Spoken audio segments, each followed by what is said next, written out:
NDA కూటమికి మద్దతు తెలుపుతున్నారు. సో ఎవరు ఎన్ని మద్దతులు తెలిపినా జగన్మోహన్ రెడ్డి గారు ఫెయిల్ వైసీపీ ప్రభుత్వం యాక్సెప్ట్ చెయ్యాలి. ముఖ్యంగా ప్రజలు చేసిన అన్యాయాన్ని యాక్సెప్ట్ చేయాలి. ఎన్డీఏ కూటమి ఏదైతే రెడ్ బుక్ అని చెప్తుందో దాంట్లో నిజంగా తప్పులు చేసిన వాళ్ళకి శిక్షలు ఖచ్చితంగా పడతాయి. మరొక విషయం, ఇంత ముందు శేఖర్ అన్న అంటున్నారు అందరినీ రెడ్లను అపాయింట్ చేయకోకుండా ఎవరినో అపాయింట్ చేస్తున్నారు అన్న. ఇక్కడ ఆఫీసర్స్ కి పొలిటికల్ స్ట్రక్చర్ కి టోటల్ డిఫరెంట్ ఉంటుంది. So you have to know that and accept that first thing. ఇంకోటి ఏంటంటే నా వరకు నేను గమనించింది అజయ్ గారికి ఇంకో 2 పాయింట్లు యాడ్ చేస్తాను సార్. జీవోలు పాస్ చేశారు సార్. ప్రజల పక్షాన్ని నిలబడితే జీవోలు ఏంటి సార్ రాకుండా ఆపడం కోసం? నిన్న అదే పాదయాత్రకు మేము ఆపామా? నిన్న అదే పాదయాత్ర నువ్వు చేసుకుంటూ స్టంట్లు చేసావే, ఇక్కడి నుంచి అక్కడికి దూకి అట్లాంటి పాటలన్నీ పెట్టావే, గిరా తిరుగుతుంది ఫ్యాన్ అని వైరల్ చేసుకున్నావే, అట్లాంటి స్టంట్లు పెట్టి వాళ్ళని ముద్దులు పెట్టి బుగ్గలు నిమిరావే, అప్పుడంతా ఎవరిని ఆపలేదు కదా. మళ్ళీ మేము ప్రజల్లోకి పోతే మాకెందుకు జీవోలు, మాకెందుకు అరెస్టు, మా ఆర్థిక మూలాలు దెబ్బతీసే విధంగా మా మీద కేసులు ఎందుకు?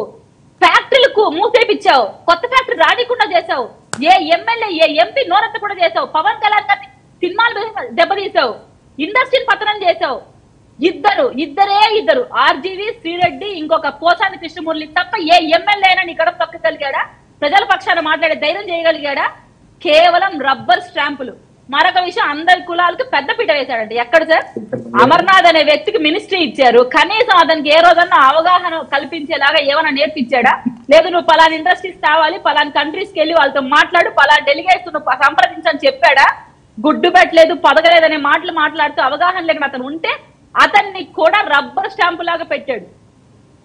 అదే నువ్వు రోజా గారిని కనీసం పేరునే నానిని గాని, లేదు ఈ క్యాస్లో నడుపుతాను గుట్కా నాన్న, అట్లాంటి వాళ్ళకి ఎవరికైనా మీ అవగాహనతో ఒక్క ప్రెస్ మీట్ పెట్టడానికి ప్రోత్సహించావా? ప్రజలు చూశారు సార్.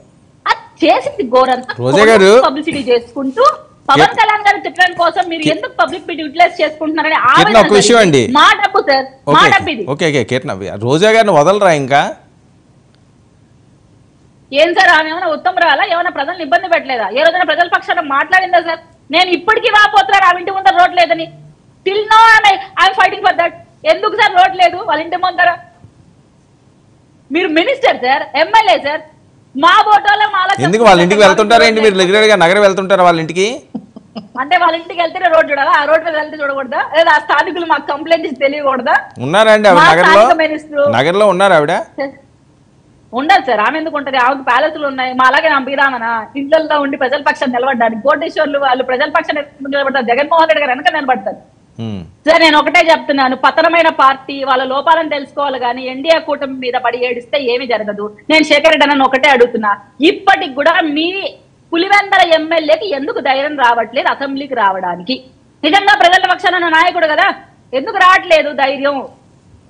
ఆయనంత పిరికి మనిషి నేను ఎక్కడా చూడలేదు సార్. వీళ్ళ ఎలివేషన్లు తప్ప జగన్మోహన్ రెడ్డి గారు తన దగ్గర అది ఏంటి ఈ స్లోగన్ ఏంటండి? నేను చూస్తున్నాను గత కొన్ని రోజులుగా. ఓకే, మీ మాజీ సీఎం గారో లేకపోతే మీ పార్టీ అధ్యక్షులు జగన్మోహన్ రెడ్డి గారు అండం మనిషి పులివెందుల ఎమ్మెల్యే అని వాళ్ళు అంటారు. పిఠాపురం తాలూకా అని చెప్పి బోర్డులు పెట్టుకుండి మీ వాళ్ళు ఫాలో అవుతుంటారు. ఏంటిది? ఇది అవసరమా? ఇంకా పులివెందుల ఎమ్మెల్యే అంటే మేము అనాలి సార్. ఆయన ఏమన్నా మినిస్టరా లేకుంటే ఏమన్నా ప్రతిపక్ష నేతన? పులివెందుల ఎమ్మెల్యేనే కదా ప్రస్తుతం ఆయనది పొజిషన్. నెక్స్ట్ టైం ఎప్పుడైనా ఉంటే పిఠాపురం ఎమ్మెల్యే అంటారా పవన్ కళ్యాణ్ గారిని? లేకపోతే పవన్ కళ్యాణ్ గారు లేకపోతే ఇంతకుముందు ఉప ముఖ్యమంత్రి అంటారా? పవన్ కళ్యాణ్ గారు హుందాగా మాట్లాడారు. జగన్మోహన్ రెడ్డి గారు పవన్ కళ్యాణ్ గారిని ఎలా మాట్లాడారో మీరు గుర్తు చేసుకోండి. శేఖర్ రెడ్డి గారు గుర్తు చేస్తారు. ఇదే డిబేట్ లో కూర్చొని ఎన్ని మాటలు మాట్లాడారు. కరెక్ట్. ఇప్పుడు వాళ్ళే పవన్ కళ్యాణ్ గారిని పన్నెత్తి మాట అంటలేదండి, అది మీరు గమనించండి. చంద్రబాబు నాయుడు గారు లోకేష్ గారిని అంటలేదు. ఎందుకంటారు సార్? ఎందుకంటారు సార్? వాళ్ళు అదే అంటారు, వాళ్ళు తెలుసుకున్నారు కదా. తెలుసుకోలేదు సార్, తెలుసుకోలేదు. కళ్ళు తెరిపించాం మేము కళ్ళు తెరిపించాం. వాళ్ళు తెలుసుకుంటారని మీరు అనుకోకండి. కళ్ళు తెరిపించాం మేము. ప్రజలు మా పక్కన నిలబడిన తీరు చూసి భయపడ్డారు వాళ్ళు. అది మీరు యాక్సెప్ట్ చేయండి ఫస్ట్. Okay right. బుజ్జి కాల్పాలం బుజ్జి ఏంటండి మీ ప్రాంతంలో కూడా ఏమైనా చేర్పులు మార్పులు ఏమైనా జరుగుతున్నాయా? ఎంపీలను కొనుగోలు అంటున్నారు. కేతిరెడ్డి గారి వీడియో కూడా మీరు వినుంటారు. ముందుగా డిబేట్ లో పాల్గొన్న పెద్దలకి సభ్యులందరికీ గుడ్ ఈవినింగ్. అలాగే 99 రైట్స్ కూడా గుడ్ ఈవినింగ్. సార్ ఇప్పుడు అసలు ఒకే చిన్న లాజిక్ సార్, ఇదంతా వైసీపీ ఆడుతున్న గేమ్. రాజ్యసభ సభ్యుల్ని కొనవలసిన అవసరం టీడీపీకి ఏముందంటారు? లేదు బీజేపీ కొనవలసిన అవసరం ఏముందంటారు?